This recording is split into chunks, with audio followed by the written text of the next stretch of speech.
It is so nice to be in this retrograde right-wing hellscape. This is my second time in Hungary, and both times I've had exactly the same reaction. The first reaction, if I'm being honest, is the food is amazing.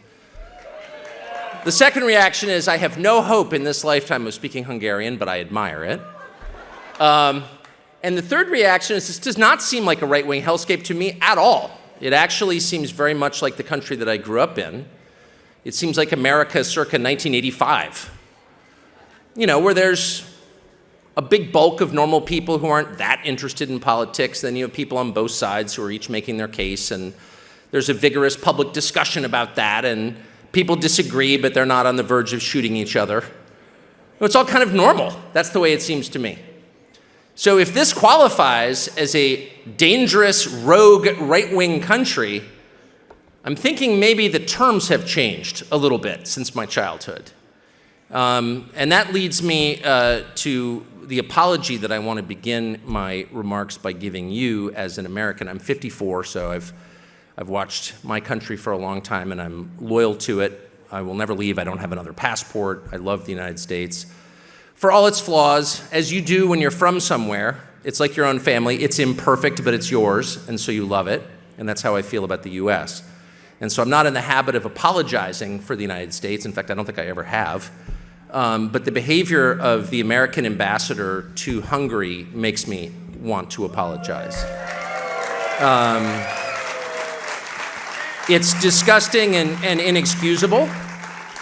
It's also so far from the norms of diplomacy in my country that it's hard for me to believe that David Pressman is actually doing what he's doing. And I say that as someone who spent his life, 35 years in Washington. I'm the son of a diplomat. So I have a maybe better than average sense of what diplomacy is. Diplomacy is a pretty simple concept. It's the business of, often the art of, convincing other countries to take your side on matters that help you. And the entire premise behind diplomacy is countries are different. They're not all the same. They have different languages and histories and religions and cultures, and they're hard to understand. And that's why you hire people who can understand them, who speak the language, who are on some level sympathetic maybe, and then you send those people to the other country to try to convince that country, whether it's an ally or a potential ally or even an enemy, to take your side on an issue that helps you. That's the whole point of diplomacy, is to convince other nations to take your side. The point of diplomacy is not to hector other nations for its own sake, to show up in somebody else's country and scream at them because they're different from you, because they have a different history or language or religion or culture. That is the opposite of diplomacy. It does not serve the interests of the country that sent you. It harms them. And so for a creep like David Pressman, who was not a diplomat, who was a political activist and Biden donor, to show up in your country and lecture you about your culture and threaten you because you do things differently from the way they do things where he lives, hurts the United States and is a grave embarrassment to me as an American and an outrage to me as someone who pays his salary. It's disgusting. And I would say that even if I agreed with what he was saying, it's not simply that I agree with you and don't agree with David Pressman. It's that as an American, he's not serving my interests, he's hurting them. If he showed up, or a so-called diplomat from the Biden administration showed up and say Bahrain or Qatar or UAE or some important Gulf state and started lecturing them about how it's wrong to venerate a 7th century goat herder, I'm not a Muslim, but I would be gravely offended by that. Because it's not the business of the US government what you believe. It's not our job to tear down and assault your culture. It's the job of our diplomats to win you to our side, not to enrage you for no reason. And David Pressman is doing this not on behalf of the American people who do not share his views and is measurable in our public opinion polling. He's doing it on behalf of a tiny percentage of the American population, on behalf of an interest group, the Human Rights Campaign, carrying their water under the US flag paid by US taxpayers to this country to attack you because you have views he doesn't like. That never happened before. I don't think that's happened in my lifetime. Nobody from the State Department could get away with that. He'd be recalled immediately and scolded and fired, as David Pressman should be. So I just want to say I'm embarrassed that I share a country of birth with a man, with a villain like this. It's horrifying. And my advice, to the extent I would presume to give you advice on how to handle this, is just wait it out. Wait it out. The United States is in a place right now where this is not sustainable. You can't run a global empire based on the imposition of boutique sexual politics on countries that don't want them. The United States, I think, did a lot to liberate Hungary from the Soviets, from the Russians, and I'm proud of that. My father was involved in it. That's how I knew about Hungary, because my father visited Budapest 35 years ago when you were still under the yoke of the Soviets. And the purpose of American diplomacy in Eastern and Central Europe then was to help liberate the countries so they could run themselves. And the idea was you didn't want a foreign superpower telling you how to live, because that's the opposite of democracy, it's tyranny. And to wake up one morning 35 years later and see my own government engaged in exactly the same kind of tyranny. The Soviets told you you had to worship Lenin. The State Department tells you now you have to worship transvestites. It's not so different. It's a foreign power pushing its weird boutique religion on you, and it's wrong. You worship whatever you want, it's your country. And I just believe, as a practical matter, this can't continue because that's not the basis for a successful empire. Everybody wants freedom. Everyone understands the concept of self-determination. If you go to people who are under a foreign yoke and you say, someday you can be free, they understand that. They want that. That's a product you can sell because everybody wants it. You show up in a country and you say, you know what, your boys really should be girls. You know, there's some percentage who will be excited by the prospect of never having grandchildren. But most people won't be excited by that. In fact, most people will say, but boys can't become girls. It's biologically impossible. Sex can be determined at the chromosomal level. We can dig up bones 300,000 years old and tell whether they were male or female. There's no non-binary in science. You're insane. Go away. Most people don't want that product. And so if the purpose of your empire is selling something that nobody wants, you're not going to be in business for very long. And my hope is that the United States is in business for 1,000 years. I love the United States. It's my country. I was, to restate, born there and am never leaving, and I love my country. But the people who run it right now are dangerous and insane.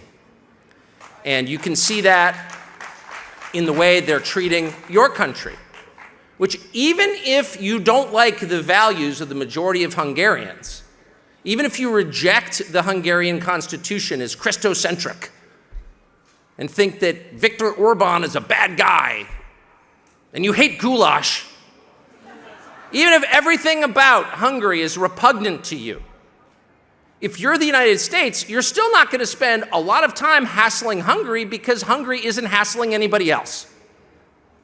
Hungarians have views, your government has views, and even if you disagree with them, you must acknowledge that Hungary is not exporting their views to anybody else. You're not rolling across the border to reclaim territory you lost after the First World War. That could happen, but it's not happening now anyway. Transylvania is safe in Romanian hands at the moment. But it's true. This is not an expansionist power. This is not a power that's crushing weaker nations with sanctions. This is not a power that's exporting something ugly to the rest of the world. This is a country concerned with its own safety and prosperity. That's, in the words you used to hear a lot in the United States, a country that is minding its own business. And so even if you disagree, which for the record I do not, but even if I did, and I ran the State Department, I would say, you know, let's take a pass on Hungary. We've got bigger problems. But they can't. They hate Hungary. And they hate it not because of what it's done, but because of what it is. It's a Christian country, and they hate that. And that's the truth. And nobody wants to say it, but it's true. And it's not a particularly provocative Christian country. I don't think most Hungarians go to church. It's not a theocracy. You're not required to believe in the catechism to live here. It's nothing like that. It's a soft Christian country, the softest ever. 300 years ago, people would look at modern Hungary and say, that's not a Christian country. But by modern standards, it's one of the last countries that identifies as a nation built on Christian precepts. Again, not imposing them on anyone else, but that is enough to incite our policymakers in the United States. And that is exactly why they hate Russia, by the way. I'm not a fan of Russia, and if I was, I wouldn't admit it to a Hungarian audience. When I hear Orban described as a Putin suck-up, I think, really?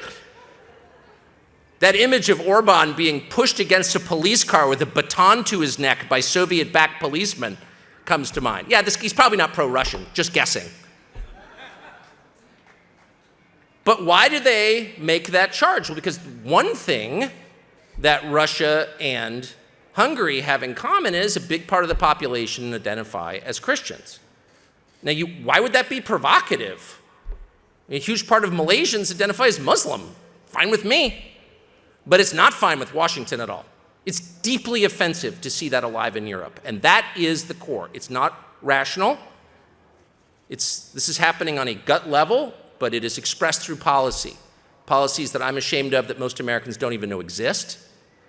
The fact that Americans working in Hungary have to pay Hungarian and American taxes, one of the few countries in the world where that's true, that's punitive, that's punishment. And it's punishment for your constitution and for your attitudes. That is cultural imperialism. That's what we used to call it.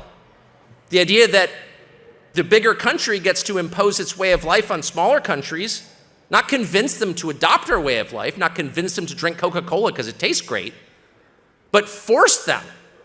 Convert or die. That was repugnant to Americans. That was the opposite of the American promise, which was this is all voluntary. Come to our side because you want to. We've got something better to offer you. We're not going to force you. We want you to come under your own free will. And that's no longer true. And what's sad, in my opinion, is that while the United States still has, I think, a lot to offer to the world, and I would never leave because it's, and no offense meant by this, and I hope none will be taken, it is the prettiest country in the world. It is, let's be honest. Even the crummy, sorry, it is. It's beautiful, and it has wonderful people, and I know many of you have relatives there. A lot of you are Americans, and you know exactly what I'm talking about. It's just been taken over by lunatics. But the core of the country has not changed. But what's so interesting to me is that the people running the United States are no longer even pretending to offer a better life to the people who live there, which is a huge change. I mean, throughout the course of my life until fairly recently, we had people I voted for in office, people I would never vote for in office, but all of them made basically the same promise. Elect me, give me power, and I will make your life better. And here's how I'll do it. I never hear anybody make that case in the United States. And what they're offering is a world in which human flourishing is, if not impossible, very difficult. The ruling party is the party of the childless, the unmarried, the people who are working for low wages for large corporations and living in tiny apartments in overcrowded cities that are rife with crime. That's not a cliche, that's true. It's not a talking point. It's true. Who votes for the people who run the United States right now? People who are, again, working for big nonprofits or big banks, living in crowded conditions, very often alone, in big soulless cities, having their food delivered by immigrants, and spending their time glued to a screen. What does that sound like to you? It sounds like prison, actually. It sounds like prison. When people violate our laws in the United States, how do we punish them? Well, we execute a few, not very many. But mostly, our harshest punishment is locking them in a small cell where they can't see the sky, where their food is delivered through the bars, often by immigrants, from the commissary, which is the Uber Eats of prison, where they have to sit cut off from nature and in solitude for years. Well, that's the life of your average Democratic voter. Solitude, isolation, cut off from nature. Who are the people who oppose this? And some of them are Republicans. You're not going to hear me say word one in support of the Republicans, by the way, who have collaborated in the most dishonorable possible way with the Biden administration. So instead of saying Republican, I will describe them as anyone who's not with the program, which is the majority of people in my country. Where do they live? And more important, how do they live? Well, they're poorer generally on paper, but are their lives worse? If you live in a place where you can see the sky, where you can make your own food and maybe even know where it comes from, if you can go outside and say identify 3 species of trees or hear birds or experience silence, the rarest commodity in the modern world, silence, where you can hear voices that aren't being broadcast from NBC News or Google, maybe higher voices, those are the people who are not with the program. People who have a daily experience of others and who have a daily experience of nature. And those people are much more likely to acknowledge a power beyond themselves and beyond their government. And there's a reason for that, because they can see it. When you're isolated in a cell, living, as the urban planners of the United States now refer to it as, in density, which is somehow supposed to be good for the climate or the world. No, it's death, it's enslavement, is what it is. When you're living crowded as you would on an industrial farm as a cow or as a chicken in a pen, you are not liberated, you are enslaved, and you can't think clearly, and your reference points are gone, and you can't see the stars, and you can't see the trees, you cannot see God's creation. All around you, you see what? Drywall and screens made by other people, people who don't mean you well, and your ability to make clear judgments, to think clearly, to think rationally, goes away. And the next thing you know, you're still wearing a COVID mask 3 years later. Because how would you know not to? 4 years ago, I moved with my wife and some of our many children outside of a city where I had lived most of my life, Washington, D.C., to a rural area. And the very first thing I noticed when we left the city was every time you would stop and do something, whether it was, go to the store to get something to drink, go buy food, go to the post office, the very first thing that would happen is someone would talk to you. Do you know what talking is like to a person? It's different from texting. People speak and you look at their faces when they talk. And I hadn't had this experience quite as often as I did when I moved to a rural area, and they would talk and they would say things that weren't necessarily relevant to my daily schedule, like, how are you? How are your dogs? Stuff like that.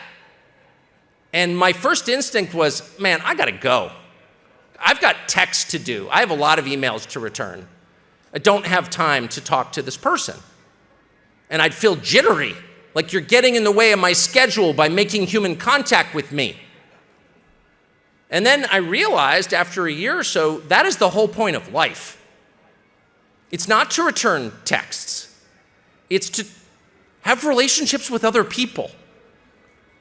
That is the whole point of life. That's where all joy comes from. It doesn't come from money. It comes from being in relationship with other people and with God, for that matter. And one leads to the other. And I had, as close to the earth as I tried to live while living in a city, I completely lost track of this. And so I guess I would just end on this. If you're trying to assess whether a political philosophy is a good philosophy or a bad philosophy, the test is really simple. Look at what it produces. If a politician, if a leader is telling you, vote for me, support me, send me money, I'm on your side, you can know whether that person is worth supporting by the world he has created, both around him and within his own home. Is that person happily married? Does his wife respect him? Do his children listen to him? How many dogs does he have? Is the town or city or country that he runs getting prettier? Is it cleaner? Is it less crowded? Is there more or less graffiti? Are there more people living on the streets? What percentage of people are on drugs? How many people died of drug overdoses on the sidewalk last month? These are measurable. And so by the fruits, you will know whether this is a good thing or a bad thing. And you will also know by the degree to which the person lies to you. Now, all politicians lie. It's a feature of politics. So it's a matter of degrees. Is he lying to you in small ways? Is he bragging?